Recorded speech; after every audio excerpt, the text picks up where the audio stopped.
It started with a phone call. A woman, someone close to the Lamb family, someone known personally to Jonathan and Susie, picked up the phone and called Tom Callender, the head of the Daystar board of directors. She had just spent 2 hours with Jonathan and Susie Lamb. They were broken, they were grieving, and they were willing, she told Callender, to do whatever it took to begin healing the family, to apologize, to seek peace, to begin a reconciliation that everyone who loved the Lamb family knew should have happened long before Joni Lamb's death. And what happened next was not what anyone expected. According to a documented recorded account reported exclusively by the Roy's Report, Tom Callender began to cry on the phone, audibly, unmistakably, and through those tears, he said words that stopped the woman cold. And he says, Joni said to me, and he goes, she said to me,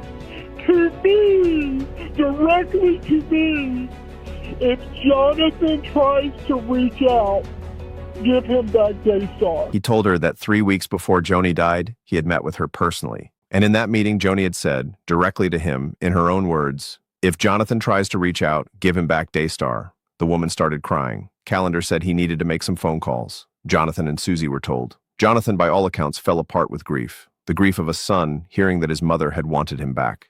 That she had moved, even in her final weeks, toward the restoration she had perhaps been too afraid to pursue while she was still strong enough to act. And then Tom Callender made his phone calls. He spoke with Rachel Lamb Brown and Rebecca Lamb, Jonathan's sisters, the women who now hold the institutional power at Daystar.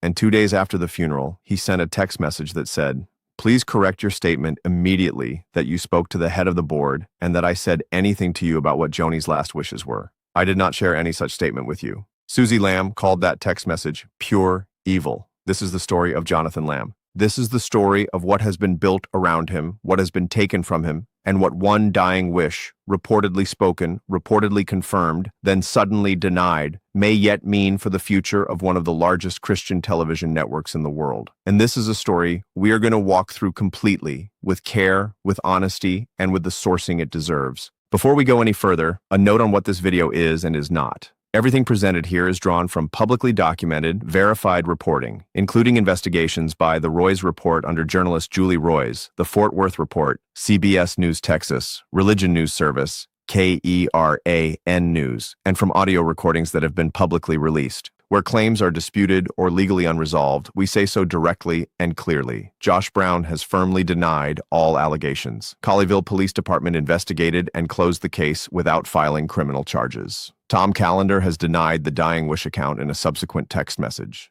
Joni Lamb, while alive, denied Jonathan's characterizations and maintained the network had acted appropriately. These are all part of the record, and they will be treated as such. The Christian broadcasting world was shaken to its foundation when Joni Lamb, co-founder and longtime president of Daystar Television Network, passed away on May 7, 2026, at the age of 65. Her death came after a period of declining health that Daystar's public communications described as serious health issues compounded by a painful spinal injury that had recently worsened. Those public statements were later scrutinized sharply by independent journalists and the broader faith community. Investigative reporting, including work from the Roy's Report, indicated that the actual diagnosis was breast cancer that had metastasized to her bones, a terminal illness of substantially greater severity than the language the organization initially used publicly. In her final days, Joanie was taken to the Oasis of Hope Cancer Center, a facility in Tijuana, Mexico, known for alternative cancer treatments. She died there on a Thursday, 4 days after being brought across the border on a Monday. Her children, including Jonathan and Susie, were not informed of how close to death she was. They were not there. According to a source interviewed by the Roy's Report, Joni's own daughters, Rachel and Rebecca, were on Daystar that same morning, laughing and talking on air, unaware that their mother was dying. The source told Julie Roys that she had tried to reach Joni by text and received a response so cold and impersonal, the words, "I've tried everything," that it did not sound like Joni at all. The source suspected that Doug Weiss had taken control of Joni's phone in her final hours. Daystar has not disputed the Mexico timeline. Daystar has not clarified the public communications about Joni's condition. And Daystar has not addressed the question of why Joni's children were not at her side. Jonathan Lamb found out about his mother's death approximately 10 minutes before Daystar announced it on social media. That fact alone tells you something about the circumstances surrounding his story. But to fully understand Jonathan's position and why his potential return to Daystar carries the weight it carries, you need to go back further, because what happened is not a story of one bad board meeting. It is a story that unfolded across years through documented events and recorded conversations, building toward a set of circumstances that no one inside the faith community can honestly describe as simple or clean. Jonathan Lamb is the son of Marcus and Joni Lamb, the co-founders of Daystar Television Network, which they built together in 1993 into one of the largest evangelical television networks in existence, reaching homes across the country and around the world through satellite, cable, and digital platforms. Jonathan grew up inside this ministry. He became a host, an executive, and eventually the vice president of the network. He was not a peripheral figure. He was, by any reasonable reading of the documented record, the person both his parents had at various times identified as the intended future leader of Daystar. A 2014 letter written by Marcus Lamb, forwarded again in 2022 by Jonathan, outlined a documented contingency plan specifying that in the event of both Marcus's and Johnny's incapacitation or death, Jonathan was to be appointed to lead the network. Publicly resurfaced footage shows Marcus speaking publicly about Jonathan's role in Daystar's future. These are not Jonathan's characterizations or wishful reconstructions. They are documented artifacts that exist in the record. Marcus Lamb died on November 30th, 2021, from complications related to COVID-19, a passing that itself drew significant public attention, given the network's well-publicized stance against COVID vaccination. When Marcus died, Joanie stepped fully into the presidential role, becoming Daystar's singular public face. She expanded programming, maintained the network's reach, and worked to project an image of stability and continuity. But underneath that public image, a sequence of events was unfolding that would eventually bring the network's internal conflicts fully into the open. The break between Jonathan and Joni Lamb did not happen overnight. It accumulated across a series of specific, documented events, each one pushing the relationship further toward the point of no return. The first significant flashpoint, according to investigative reporting by the Roy's Report, came in July 2023, after Joni's marriage to Doug Weiss the previous month. Jonathan and Susie were hosting on Daystar's Ministry Now program when they were asked to read a viewer comment praising Joni's marriage to Weiss. They declined. The couple believed Weiss lacked biblical grounds to have divorced his wife of 30 years, and they did not feel it was appropriate for them to endorse, on air, a marriage they considered unscriptural. Joni's response was severe. In a private meeting that same month, Joni and her associate Jimmy Evans told Jonathan and Susie, according to documented audio reported by the Roy's Report, more than 100 times to submit. The couple was told, according to Jonathan's documented account, that Susie had no ministry, that Jonathan was not a good leader, and that they were required to comply with Joni's directives without question. Jonathan later wrote to his mother documenting what had occurred in that meeting. Joni fired Susie shortly after. Over the following months, Jonathan attempted to negotiate through emails that are part of the public record, through meetings with Tom Callender, through a September 2023 board meeting where he formally requested a contract specifying his role as future president of Daystar. Callender rejected that contract request and stated flatly on the record of that meeting that a previous succession plan naming Jonathan as Joni's successor had not been signed by the board and was therefore, in his words, not in effect at all. Meanwhile, something else was happening. On November 7th, 2023, Jonathan said he felt an unexpected prompting to check Daystar's internal security camera feeds. Among the more than 30 cameras on the property, he happened to pull up a specific feed at a specific moment. And what he saw was Shannon Kelly, Daystar's head of security, opening the trunk of Jonathan's company car and reaching inside for approximately 30 seconds. Jonathan immediately suspected a tracker had been placed. He confronted Kelly, who denied it. The next day, a mechanic confirmed that a GPS tracking device was in the trunk. Shannon Kelly's expense report, which Jonathan subsequently shared with the Roy's Report, shows that trackers were purchased in October 2023, nearly 2 years after the date. Daystar's subsequent explanation claimed the tracker program had begun. Daystar did not respond to the Roy's Report's repeated requests for explanation of the tracker's presence. Then on November 16, 2023, came the board meeting that has since become central to the documented record of this story. Jonathan, Joni, and Tom Callender met with CFO Arnold Torres, subsequently voted onto the board during that same meeting, and what followed was a 2-hour session in which Jonathan was given a clear ultimatum: sign a non-disclosure agreement covering the very concerns he had raised about the network, or be stripped of his executive position and board membership. Daystar attorney John Lynch joined the meeting and told Jonathan, on the recorded audio, that Jonathan subsequently provided to the Roy's Report. Everything you've said in this room is insubordination. That is an independent ground for you to be fired from your employment. You don't have the right to go challenge the authority of your organization.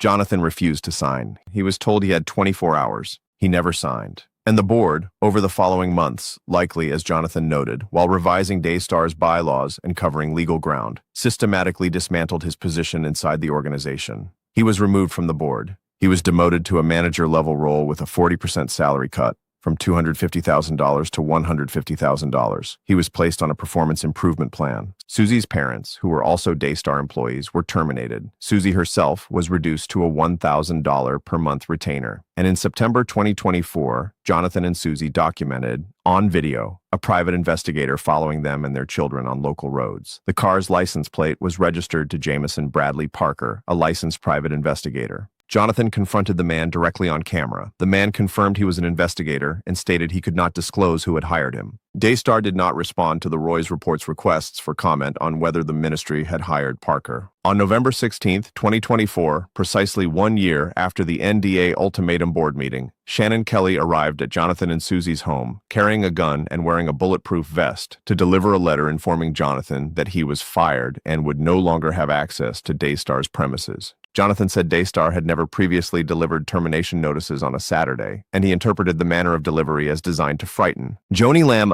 publicly responded to the termination in a formal statement, citing Jonathan's refusal to satisfy a detailed performance improvement plan. She denied his characterizations and maintained that the network had followed proper process. The Roy's report documentation, including the board meeting recording, the expense reports, the surveillance video, and the private investigator confrontation footage, was published alongside Jonathan and Susie's accounts. Readers were left to weigh both sets of claims against the documented evidence. The deeper context behind the conflict, the allegations involving Jonathan's daughter, the case referred to in investigative reporting as the Baby Lamb case, is one of the most serious and sensitive layers of this story and must be handled with precision. Jonathan and Susie have said publicly that the escalation of their conflict with Joni was driven primarily not by job preservation, but by a determination to seek justice for their daughter, after they say they discovered that an earlier internal investigation had not, as they had been told by Marcus Lamb, actually cleared the family member they suspected. Denise Boggs, a close family associate, told the Roy's report that she had arranged a forensic counseling investigation in August 2021, but that before the proper interview process could be completed, Marcus and Joni shut it down. Josh Brown, Rachel Lamb Brown's husband, has firmly and publicly denied all allegations. Colleyville Police Department investigated and closed the case without filing criminal charges. These facts are stated clearly because they are part of the documented record and must be. What happened in the days between Joni Lamb's death and her memorial service is documented through the recorded interview Julie Roys conducted with the anonymous family associate who was present, a woman whose identity was confirmed by Roys and corroborated through Jonathan and Susie's direct account of the same events. Joni Lamb died. The source, hearing the news and aware of the deep family division, felt, in her words, a mission. She called Jonathan and Susie, asked them to meet her, and spent approximately 2 hours with them. She was herself a survivor of childhood sexual abuse. She brought her own testimony of forgiveness and healing into that room. And she told Jonathan and Susie that she believed God was calling them to seek reconciliation before the funeral, to reach out to Rachel and Josh, to acknowledge that things had gone further than perhaps they should have, to begin the work of healing a family that had been severed publicly and painfully. Jonathan and Susie, on that recording, were sobbing. They said yes, they were willing. The source then called Tom Callender. He answered. She told him about the 2 hours she had just spent with Jonathan and Susie, about their willingness to reconcile, their grief, their desire to heal the family. And that is when Callender began to cry, when he said he had been waiting for that phone call, when he told her what Joni had said to him directly, 3 weeks before her death. If Jonathan tries to reach out, give him back Daystar. The source called Jonathan immediately and told him what Callender had said. According to Julie Roy's account, confirmed by Jonathan and Susie directly, Jonathan completely fell apart. In the days that followed, before the funeral, Callender reached out to Jonathan and Susie himself, the first contact they had had with him in a significant period. Susie spoke with Callender, and she described him as warm, effusive, nearly tearful with relief. He told her he couldn't wait to wrap his arms around her. She said she reciprocated. She also asked him about his meeting with Joni. He confirmed the meeting took place, confirmed that Joni had been sitting up in her makeup chair throughout, despite being deathly ill, and said he would share more details with them later. Then Callender made his phone calls to Rachel and Rebecca. According to the source, whose account is reported by Julie Royce. Callender called back approximately 2 hours later. The girls were not ready, he said. They had asked to push any meeting until after the funeral. The planned gathering, which the source had hoped to arrange on the Saturday before the Monday memorial service, did not happen. At the memorial service itself, held at Gateway Church, attended by public figures including former President Donald Trump, Prime Minister Benjamin Netanyahu, Robert F. Kennedy Jr., Pastor Joel Osteen, and Pastor Paula White Kane, Jonathan and Susie were present. They were seated apart from the family section. They were not acknowledged during the eulogies offered by Jonathan's siblings. They were absent from the memorial slideshow entirely. The source, who attended the service and watched the slideshow, said she became physically sick when she realized Jonathan's image had been omitted completely. And Jentizen Franklin, delivering a portion of the service, gave a message that multiple attendees, including Jonathan and Susie's close friends, Kenyon and Katie Coleman, who walked out during the sermon, experienced as a direct public shaming of the critics who had raised concerns about the ministry. 2 days after the funeral, on May 20th, 2026, at 11:39 in the morning, Tom Callender sent his text message. Please correct your statement immediately that you spoke to the head of the board and that I said anything to you about what Joni's last wishes were. I did not share any such statement with you. The source sent back question marks. Callender held the position. This is what Susie Lamb called pure evil, not a characterization made lightly. A characterization made by a woman who had, in the days between her mother-in-law's death and her funeral, sat in a room sobbing, willing to seek reconciliation, willing to do the harder thing, and who then watched the account of a dying woman's wishes evaporate after a series of phone calls to the women who stood to lose the most if those wishes were honored. Tom Callender's retraction is his stated position on the record. The anonymous source's account, while reported by a credible, veteran investigative journalist with a documented track record, comes from a single, named to the journalist but publicly anonymous source. Jonathan and Susie's corroborating account reflects their experience and their perspective. None of us watching from the outside can resolve this with absolute certainty. What we can say is that the sequence, an initial confirmation that moved a grieving family toward genuine hope, followed by a retraction that came precisely after conversations with the two people who most directly benefit from Jonathan not returning to Daystar, raises serious and legitimate questions that the organization has not answered. Jonathan Lamb responded to the Roy's report with a formal statement. He said, "Learning that my mother's dying wish was for me to return to leadership at Daystar is both healing and deeply confirming. The estrangement between us was one of the most painful seasons of my life, and knowing that her heart moved toward restoration in her final days brings me a peace I didn't expect to feel so soon. Her wish aligns with what my father communicated to our family and the board in his succession plan. Both of my parents, in their final days, pointed in the same direction. Most importantly, it is a calling God planted in me when I was a child. This was never about ambition or title. It's about faithfulness to a calling my parents recognized, and that I have never walked away from, even in the hardest moments. My desire is to honor my parents, to seek peace where peace is possible, and to see Daystar flourish for generations to come. It would be a disservice to this story and to the people watching it to present only the most sympathetic portrait of Jonathan Lamb without engaging the legitimate questions and concerns that others have raised about the narrative developing around him. This story is complicated. The full truth almost certainly is. Those who support Jonathan's return, and there are many, including people who have followed the investigative reporting closely and who occupy well-reasoned positions in the broader faith accountability community, make a coherent case. They point to the documented letter from Marcus Lamb identifying Jonathan as the intended successor. They point to the board meeting recording, which exists as audible, publicly released evidence of the conditions under which Jonathan was asked to choose silence or departure. They point to the GPS tracker expense report, the surveillance footage, the private investigator documentation, and they see a pattern of institutional behavior that is not consistent with the stated values of any Christian organization. They point to the succession plan that Tom Callender himself acknowledged but dismissed as not in effect, and they note that the existence of that plan is not in dispute.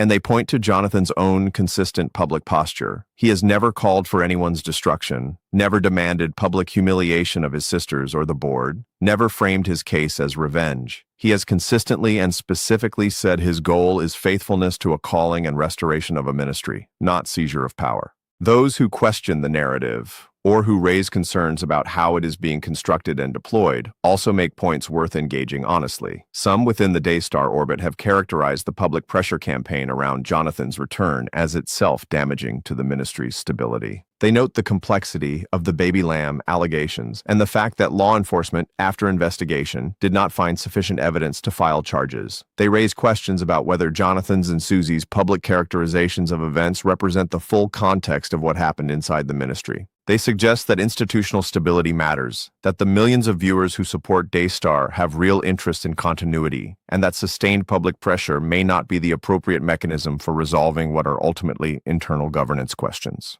These concerns are not frivolous. They are part of a complete and honest engagement with a complicated situation. A good faith analysis of this story does not simply dismiss them. What the documented record does make clear, however, is this. The process by which Jonathan was removed from Daystar raised serious ethical questions that have not been adequately addressed by the organization. The 2-hour NDA pressure session on November 16, 2023, documented on audio that has been publicly released, is not consistent with the image of principled institutional process that Daystar's communications have projected. The GPS tracker, the private investigator, and the manner of Jonathan's termination delivery, all documented, represent a pattern of organizational behavior that the vast majority of governance standards in any sector, sacred or secular, would find troubling. And Joni Lamb's reported dying wish, whatever its exact content and however contested the account of its transmission, at minimum raises the question of whether the board currently leading this organization has made a genuine effort to understand and honor what its founder wanted, or whether it has chosen to protect its own position instead. In a story this large, this public, and this contested, it is easy to lose sight of the human beings living inside it. But the human cost of what has unfolded at Daystar is not a footnote. It is the story. Jonathan and Susie Lamb did not simply lose jobs in 2023. They lost their place within a family enterprise that had been the defining center of their professional and personal lives since before they could have made a different choice. They lost regular access to their children's extended family. They lost the sense of purpose and belonging that comes from building something together over years. They spent a period of months fleeing Texas with their children because, by their own documented account, they did not feel safe at home. A private investigator tracked their car on local roads. A security chief arrived at their door wearing a bulletproof vest and carrying a firearm. Susie Lamb has spoken, in documented interviews, with quiet directness about what that season cost them. The disorientation of being surveilled by an organization that bore their family name, the grief of being estranged from a mother-in-law, an employer, and adversary all at once, the difficulty of maintaining faith and dignity in circumstances that felt profoundly unjust. These are not abstract institutional dynamics. These are the lived experiences of real people. And then Joni Lamb died. Whatever the complexity of the relationship, whatever the conflict, the pain, the years of estrangement, Jonathan lost his mother. He reportedly learned that she may have wanted reconciliation, that she may have said to the man who led the board that removed her son that she wanted to give him back what had been taken. And then the man who told him that changed his story. That is not an abstraction. That is a human being, in the immediate aftermath of grief, being told that a moment of potential healing may have been taken from him. The full weight of that deserves to be acknowledged clearly and without hesitation, regardless of how any other dimension of this story is ultimately resolved. Beyond the immediate drama of the succession dispute, there is a question in this story that extends far beyond the Lamb family or the Daystar boardroom. It is a question about what Christian institutions owe to the people who trust them, financially, spiritually, and in terms of basic accountability. Daystar was built on a simple stated mission: to reach the world with the gospel of Jesus Christ. Marcus Lamb gave his life to that vision. Joni Lamb dedicated decades to it. The millions of viewers and financial partners who support the network believe they are participating in something that takes that mission seriously. They give, they pray, they trust. The events of the past 2 years raise a question the Daystar board has not yet answered publicly with any specificity. Is the leadership of this organization currently governing in a way that the people who built it would recognize and affirm? As Julie Roys noted at the end of her Roys Report podcast on this subject, Daystar is a 501c3 nonprofit, and the public has a right to know who is on its board, who is leading it, and how it is being governed. That question stands regardless of what ultimately happens with Jonathan Lamb. So where does the documented record leave us? We know Marcus Lamb publicly identified Jonathan as his intended successor, and that a 2014 letter documenting a succession contingency plan exists. We know Jonathan was removed from Daystar in 2023 under conditions documented on audio as coercive. We know a GPS tracker was placed in his vehicle, and a private investigator subsequently surveilled his family on public roads. We know that a Daystar board member reportedly confirmed a dying wish from Joni Lamb regarding Jonathan's return, and then retracted that confirmation after speaking with the two people who stand to lose the most from its fulfillment. We know Jonathan and Susie were marginalized at Joni's own memorial service. We know the organization publicly described Joni's terminal cancer in terms that did not reflect the actual severity of her condition. And we know that Jonathan has publicly, consistently, and specifically stated his desire to return, not as a conqueror, but as a servant, to honor what his parents built and protect the mission they gave their lives to advance. What we do not know is how this ends. Whether the Daystar board will ultimately honor the documented record of both Marcus's and Joni's expressed wishes for their son. Whether the family fractures that have played out so painfully in public can find any private healing. Whether accountability will come, and in what form, and from what direction. What is not open, and what the documented record makes clear, is that Jonathan Lamb's exclusion from Daystar was not the clean, principled institutional decision it was presented as at the time. And Joni Lamb's death, whatever complicated relationship she had with her son in her final years, appears to have included a moment in which she herself wanted something different, something closer to restoration, something that, in her own reported words, looked like giving it back. Whether that moment is honored or buried will say a great deal about what Daystar actually is, and whether it can be what its founders said they wanted it to be. We will keep following this story as it develops, and we will keep reporting it with the honesty and rigor it deserves. If this kind of documented, careful storytelling matters to you, please give this video a like and subscribe. Leave your thoughts in the comments below. We genuinely want to hear how you are processing everything we have walked through today. Do you believe Jonathan should lead Daystar? Do you think the concerns raised by those opposing his return deserve more weight? This is a story that belongs to the entire community that cares about these questions, and your perspective is part of the conversation. Until next time, stay informed, stay discerning, and keep asking the hard questions. God bless.